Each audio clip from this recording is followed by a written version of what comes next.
Bienvenue sur Top Invest, la chaîne des top d'investissement. Ici, on parle essentiellement d'entreprises de qualité. Avons-nous une opportunité d'investissement sur Home Depot? C'est la question à laquelle normalement on devrait répondre dans cette vidéo aussi en se basant sur les états financiers de la compagnie. Mais aujourd'hui, j'ai choisi lire mes rapports financiers et faire ma note d'analyse que je vais vous présenter en date d'aujourd'hui. Cette note d'analyse-là est basée sur la lecture des derniers rapports financiers ici ainsi que l'écoute des dernières conférences call. Peut-être que ça vous donnera une idée générale de ce qui se passe à l'intérieur de Home Depot au-delà des chiffres présentement. Vous vous rappelez qu'on a fait une vidéo il y a 7 mois ici qui parlait de Home Depot du point de vue quantitatif. C'était une entreprise assez intéressante, ok? Mais son nom indique, comme son nom l'indique, c'est Home Depot. Donc c'est une entreprise qui sera influencée ici par l'augmentation d'un taux d'intérêt, le comportement ici de l'activité immobilière aux États-Unis. Mais attention, il y a également la rénovation derrière. Mais si on ne rentre pas à l'intérieur même du tissu économique américain, qui est tout ce qui concerne ici, parce qu'on peut penser que Home Depot, ce n'est que pour les logements neufs, etc. C'est un peu plus pointu que ça. Enfin, j'espère à peu près vous éclairer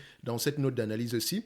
La note d'analyse ici, je ne l'ai pas envoyée à qui que ce soit, donc je l'ai terminée et je l'avais ici depuis. Sauf que Home Depot, c'est pour moi ici, voilà, je me demandais à peu près, est-ce que c'est une opportunité d'investissement au prix actuel ou il vaut mieux que prudent? De toutes les façons, on va y répondre. Ok? La vidéo présentement, elle est là, elle date d'il y a 7 mois ici et c'est pas on était assez neutre un tout petit peu, d'accord? C'était pas un mauvais prix et je pense que le prix est toujours le même par rapport à ce qu'on avait précédemment. Donc, commençons d'abord par une description ici pour ceux qui ne savent pas c'est quoi Home Depot. J'adore Zone Bourse, d'accord? Puis d'ailleurs, je pense que je vais prendre un abonnement dans Zone Bourse parce que j'aime bien la façon dont ils présentent les choses ici, notamment au niveau de, voilà, ça me permet d'aller voir rapidement ici la définition de l'entreprise parce que je peux l'avoir en anglais, mais bon, vu que on est une chaîne francophone, on va aller directement. Et parfois ici, voilà, je pense que la façon dont ils traduisent souvent est meilleure que ce qu'on peut avoir généralement. Donc, Home Depot est le numéro un mondial à la distribution de détails de produits de rénovation résidentielle.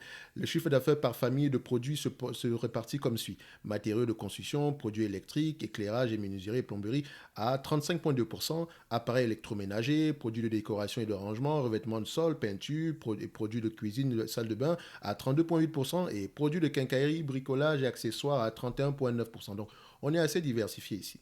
Ok, donc essentiellement ici l'entreprise est aux États-Unis, donc ils ont à peu près un réseau de 2296 entreprises, dont 1987 aux États-Unis, 182 au Canada et 127 au Mexique. Donc majeure partie, 92% du chiffre d'affaires ici aux États-Unis. Donc c'est-à-dire que l'environnement macroéconomique américain peut avoir une influence, aux États-Unis uniquement, peut avoir une influence sur cette compagnie. D'accord? Maintenant, au niveau de la note d'analyse, qu'est-ce qu'on a?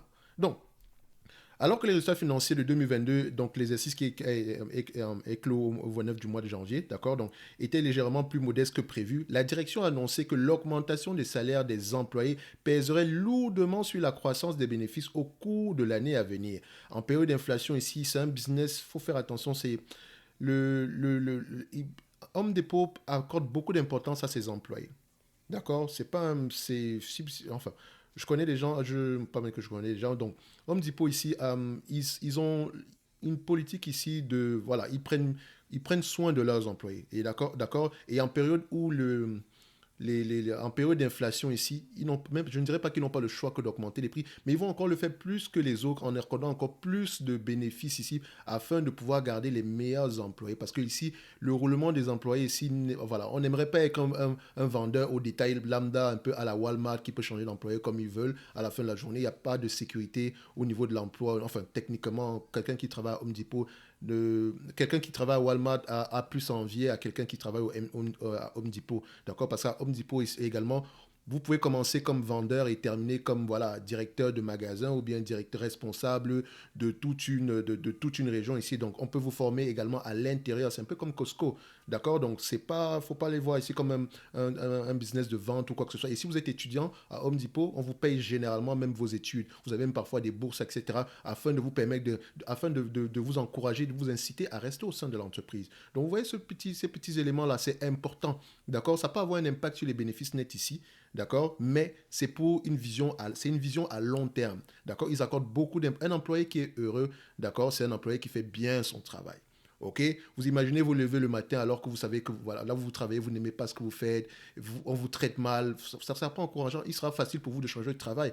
Et si vous avez cette opportunité de changer, vous allez le faire rapidement. Et Home Depot ici, euh, l'employé étant, enfin, le client étant, c'est le cœur de sa stratégie, mais également pour qu'un client soit heureux, il faut déjà que l'employé, d'accord, soit mis dans de bonnes conditions. OK? Afin de retenir, donc ils ont décidé ici d'augmenter ici les salaires afin de retenir les talents et d'attirer les travailleurs dans un marché du travail tendu. La direction a décidé d'augmenter la rémunération des employés rémunérés à l'heure et des managers supplémentaires seront également déployés dans les magasins afin d'améliorer l'expérience client tout en offrant aux employés la possibilité de progresser dans leur carrière.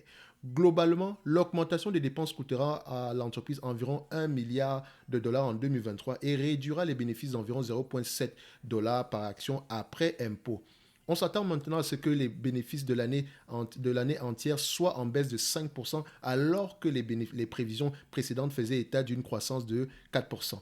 Les récentes tendances médiocres des ventes devraient également se poursuivre au cours des 12 prochains mois. Les ventes des magasins comparables ont augmenté de 0,3% d'une année sur l'autre au cours du trimestre terminé en janvier. Et les ventes de magasins comparables, je vous ai dit que c'est une métrique importante quand vous avez des magasins de vente au détail. Okay? Qu'importe le magasin de vente au détail, que ce soit des lunettes, que ce soit des téléphones, que ce soit voilà, je sais pas, qu'importe le magasin de vente au détail, quand vous avez une chaîne de magasins, vous devez toujours vérifier la métrique la métrique qui concerne ici les ventes de magasins comparables. Parce qu'ici, ce genre de business peut augmenter les revenus alors que les ventes de magasins comparables sont en train de diminuer. Et ça peut être un élément avant-coureur ici de quelque chose qui ne se passe pas bien au sein des magasins. OK? Donc, les tickets moyens ont augmenté de 5,8% pour atteindre 90 dollars par visite, mais le nombre de visites a baissé de 6%. Donc, ce qui veut dire ici que le ticket moyen, c'est quoi? C'est que chaque client qui rentre à Home Depot, la moyenne des achats par client est de 90 dollars. Il a augmenté de 5,8% par rapport à la période précédente, mais quand on prend en considération les volumes de visites ici, donc on se rend compte que le nombre de visites a diminué. OK? Donc, ça peut-être vous dire ici que oui, il dépense plus, mais les volumes diminuent. C'est-à-dire que s'il dépensait plus alors que les volumes augmentaient ou bien restaient stables, on allait peut-être avoir quelque chose de plus élevé. Mais maintenant, pourquoi est-ce que le nombre de visites diminue? Ça peut avoir, voilà, il y a beaucoup de raisons derrière, ok? Notamment l'environnement macroéconomique ici, je pense, pèse énormément dessus. Donc, la hausse des taux hypothécaires ralentit les ventes de logements ainsi que les travaux de préparation et de rénovation qui y sont liés. Donc vous allez savoir que les rénovations ici, c'est un gros secteur, donc c'est l'un des drivers de ce business-ci. De plus, l'économie croît lentement et elle est généralement plus incertaine. Cette tendance devrait se poursuivre en 2023 et le chiffre d'affaires global pourrait rester stable pour l'ensemble de l'année dans un environnement, voilà, à première vue, d'accord, pourrait rester stable, mais on n'est pas à l'abri de quelque chose. Ok, donc il faut rester prudent ici. Il y a beaucoup de points d'interrogation concernant les perspectives économiques à court terme. Quel sera le niveau des taux d'intérêt? Y aura-t-il une récession? Et dans l'affirmative, quelle sera l'ampleur? Quelle sera l'ampleur de la correction dans le secteur du logement? Bien qu'il soit difficile de répondre à ces questions, il semble que la croissance des bénéfices ralentira au cours des prochains mois. Mais quelle restera sur une trajectoire ascendante à long terme, notamment par rapport ici je vous en dirai plus dans le match, vous allez comprendre pourquoi. Okay? Si les défis macroéconomiques sont nombreux, il y a aussi des éléments positifs, notamment un marché de l'emploi robuste et des bilans d'entreprise qui restent généralement sains. Ça, c'est pour la période à court terme actuelle. D'accord? Actuelle.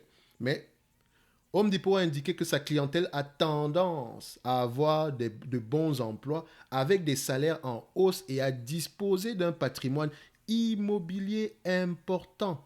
Et ce point-là est important à mentionner, en particulier après la flambée post-pandémique de la valeur des maisons. De plus, la forte augmentation des coûts d'emprunt a rendu l'idée de déménager et de contracter un nouveau prêt hypothécaire à un taux beaucoup plus élevé, peu attrayante pour beaucoup. Dans ce contexte, il n'est pas surprenant que les gens choisissent de rénover les logements existants. Il faut également savoir que les États-Unis connaissent une pénurie de logements de plusieurs millions d'unités et à mesure que l'inflation sera maîtrisée, la Réserve fédérale finira par réduire les taux d'intérêt. La société est bien positionnée pour bénéficier de cet environnement et le rendement du dividende supérieur à la moyenne devrait également soutenir les actions dans l'intervalle. Donc, vous savez que moi, je ne réfléchis pas en termes de dividendes. Ce qui m'intéresse avant tout, c'est que si l'entreprise a des bonnes perspectives d'avenir, parce que si les perspectives d'avenir sont bonnes, l'entreprise est bien gérée, le dividende prendra soin de lui-même. OK? Donc ici, on peut se dire que Home Depot est bien positionné pour être un gagnant à long terme. Mais elle va avoir tendance à souffrir à court terme. Mais quand on regarde ici la tendance de fond ici, on a un big trend.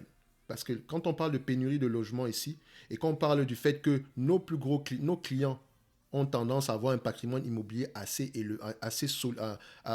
grand, et si vous avez un patrimoine immobilier assez grand, ça veut dire que vous avez déjà des moyens. Et si vous avez un patrimoine immobilier assez grand, ça veut dire que vous pouvez avoir les moyens de rénover également. OK?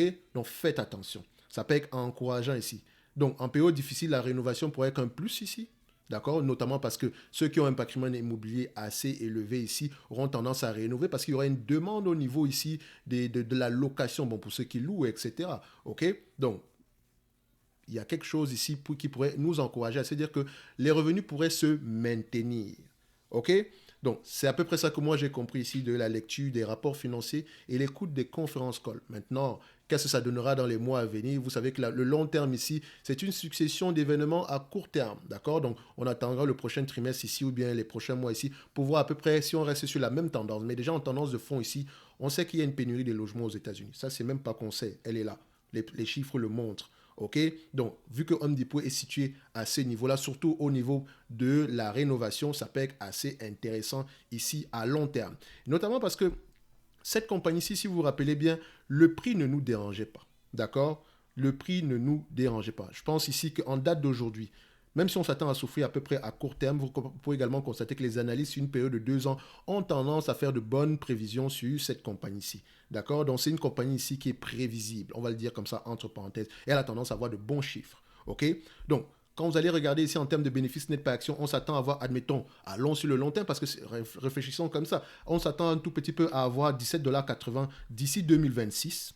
D'accord? Par rapport au prix actuel, si on prend 17,80 $ par action, par rapport au prix actuel qui est de 286,31, on a un rendement sur coût d'acquisition prévisionnel en date d'aujourd'hui de 6,21%.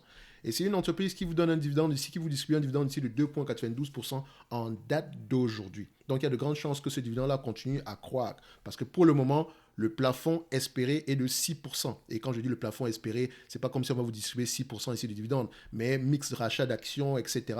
Vous pouvez espérer un 6% ici, juste en termes de retour aux investisseurs. Parce que c'est également une entreprise, si je ne me trompe pas, qui rachète ses actions massivement. D'accord? Donc, pour quelqu'un qui achèterait Home Depot ici aujourd'hui, vous ne surpayez pas. Je pense que vous payez un juste prix en date de... Bon, ça ne prend pas en considération la dette, mais la dette également ici est assez gérable. OK? Maintenant, si croissance exponentielle il y a dans le futur, tant mieux pour vous. Moi, personnellement, je vais rester sur les lignes de côté. Mais c'est une entreprise que j'observe avec attention. Je ne reste pas sur les lignes de côté parce que c'est une mauvaise entité, etc. Mais c'est parce que je pense que je peux avoir de meilleures opportunités sur le marché. D'accord? Peut-être des entreprises équivalentes, d'accord? Avec enfin, des entreprises équivalentes en termes qualitatifs, peut-être pas dans le même secteur d'activité. OK? Donc, c'est à peu près ça qu'on pourrait dire ici aujourd'hui par rapport à Home Depot. N'oubliez pas le lien dans la description de cette vidéo. Si vous avez le lien vers le service Top Premium, où on partage également des notes d'analyse comme celle-ci pour les entreprises qui sont sous-évaluées, 2 par mois, ainsi que des notes de suivi pour celles qu'on a déjà présentées précédemment quand le besoin se fait ici. Et vous pouvez également demander 2 analyses quantitatives, enfin pas 2 analyses, excusez-moi, vous pouvez demander des analyses quantitatives comme ce qu'on a l'habitude de faire ici. Je privilégie généralement ici les demandes des abonnés du service Top Premium, d'accord? Si les demandes sont élevées, j'aurais tendance à terminer ça avant de prendre celles qui sont généralement proposées au niveau de la chaîne, donc sur les commentaires YouTube, ok? So, n'oubliez pas également que vous avez le lien vers la top newsletter où vous allez recevoir généralement, peut-être que je vais vous envoyer cette note-ci dans la top newsletter ici. De toutes les façons, je considère que l'entreprise, voilà. J'ai fait mes exercices ici, mais voilà, c'est juste ce que moi j'ai pu comprendre, même si je considère que l'entreprise est correctement évaluée. Ici aujourd'hui, généralement, les notes d'analyse que j'envoie, c'est uniquement pour les entreprises qui sont sous-évaluées. D'accord? Ça peut vous permettre ici d'améliorer vos connaissances sur leur compagnie ici, tant mieux. D'accord? Donc, on va se donner rendez-vous sur la prochaine vidéo. Un like, un abonnement, ça fait plaisir, les amis. Vous savez, ce genre de choses, si ça prend du temps. Donc, on essaye de proposer quelque chose qui va un tout petit peu plus loin que la lecture des états financiers. D'accord? Donc, ça demande du temps pour la lecture, rassembler les éléments ici et vous présenter ça à quelque chose qui pourrait être compréhensible très, très facilement. OK? Donc, on va se donner rendez-vous sur la prochaine vidéo. D'accord? Et d'ici là, portez-vous bien. Merci.